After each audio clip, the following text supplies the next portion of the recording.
Benvenuti in una terra di confine, un luogo che fin dalla notte dei tempi era polacco, ma molto vicino alle terre tedesche. Siamo nell'estremo nord-ovest della Polonia, ad appena 140 km da Berlino, a Szczecin, alias Stettin in tedesco, da cui Stettino in italiano. Infatti, questo fu territorio prussiano e poi tedesco dal 1720 al 1945, fino alla fine della Seconda Guerra Mondiale. Guardate questo video fino in fondo per scoprire le principali attrazioni di Stettino e per scoprire con noi cosa mangiare quando sarete qui anche voi. Cominciamo la nostra visita da un monumento strano e appena fuori dal centro, Warje Szobrego, un'imponente terrazza costruita tra il 1902 e il 1921 da un architetto tedesco, affaccia sul fiume Odra, o Oder in tedesco, che sfocia poco lontano. Questo fiume, il secondo più lungo della Polonia dopo la Vistola, origina più a sud, lì sulle montagne che separano la Polonia con la Repubblica Ceca, segnando così per un lungo tratto il confine tra Germania e Polonia. Alle spalle del monumento vediamo edifici istituzionali, il Parlamento della regione della Pomerania occidentale,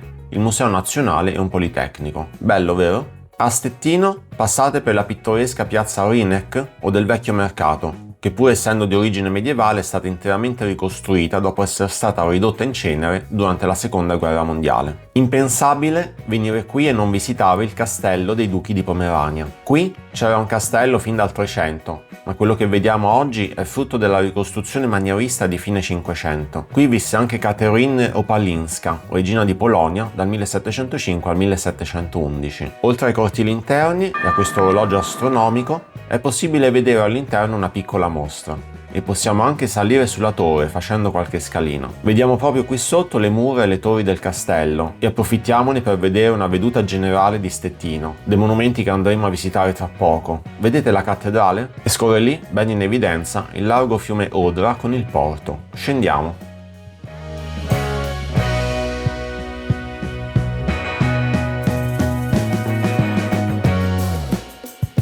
Uscendo dal castello ci siamo trovati quasi per caso davanti alla chiesa di San Pietro e Paolo. Qui sorgeva la più antica chiesa di Stettino nel XII secolo, ma quello che vediamo ora è settecentesco. Purtroppo la chiesa è chiusa e non possiamo entrare. La più importante chiesa della città è la cattedrale, edificio ormai moderno del primo Novecento, addirittura per lo più ricostruito dopo la devastazione della Seconda Guerra Mondiale. Non passa certo inosservato con i suoi 110 metri d'altezza. L'interno è abbastanza spoglio, diciamo non degno di nota, ma vediamo qui il memoriale di Maximilian Maria Kolbe, un prete francescano polacco che finì in quanto dissidente nel campo di Auschwitz, dove diede la propria vita per salvare un altro prigioniero, padre di famiglia. Per questa ragione fu anche proclamato santo da Papa Giovanni Paolo II. È possibile anche salire sulla torre, con ascensore, per ammirare il panorama di Stettino dal punto più alto.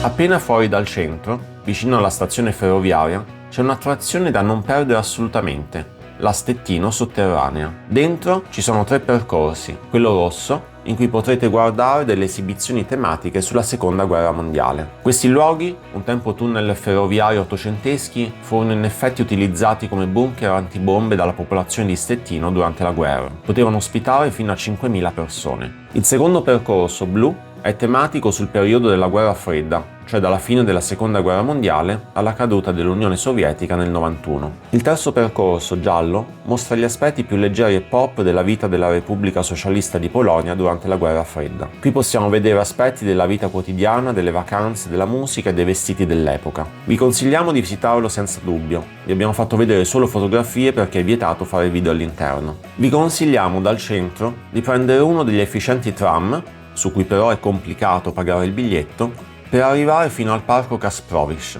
Qui potete passeggiare per i viali e rilassarvi un po' sulle panchine dopo tanto camminare, ma continuiamo a visitare il parco. Qui potete vedere il memoriale dell'impresa dei polacchi, inaugurato nel 1979. Attiguo al parco abbiamo poi la piazza Jasne Błonia, intitolata a Giovanni Paolo II. Andiamo fino in fondo a vedere la statua del Papa polacco del 1995 che commemora la visita a Stettino dell'87. Proprio vicino al parco consigliamo assolutamente di vedere il Museo della Tecnica e dei Trasporti. Qui abbiamo una piccola collezione di manufatti meccanici, ma il pezzo forte della collezione sono le automobili, le motociclette, gli autobus e anche i tram. Scopriamo quindi che in Polonia c'erano alcuni strani modelli di vetture senza portiere modelli che in Occidente non si sono mai visti. Scopriamo poi che erano molto popolari le Fiat italiane nel dopoguerra, chissà, forse per l'affidabilità, per il costo contenuto, o magari perché venivano prodotte proprio in Polonia. Continuando la visita in questo museo troviamo anche alcuni pezzi un po' strani.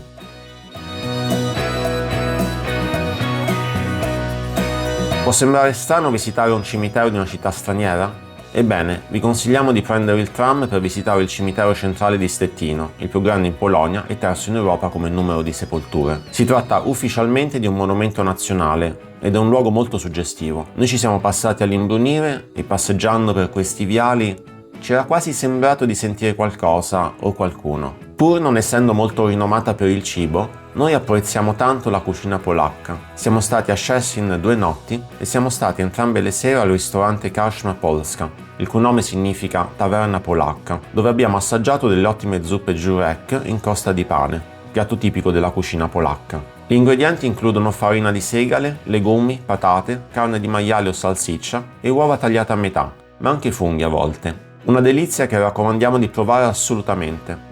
Per il secondo abbiamo provato del pollo con ottima crema di mirtilli, il tutto annaffiato con birra. Il rapporto qualità-prezzo è molto alto, in una cena per due abbiamo speso 192 zloty, ovvero circa 45 euro, meno di 23 euro a testa. Insomma, vi raccomandiamo di visitare Stettino. Iscrivetevi al canale se non l'avete già fatto per seguirci nel prossimo video tappa del nostro viaggio estivo a Danzica. A presto!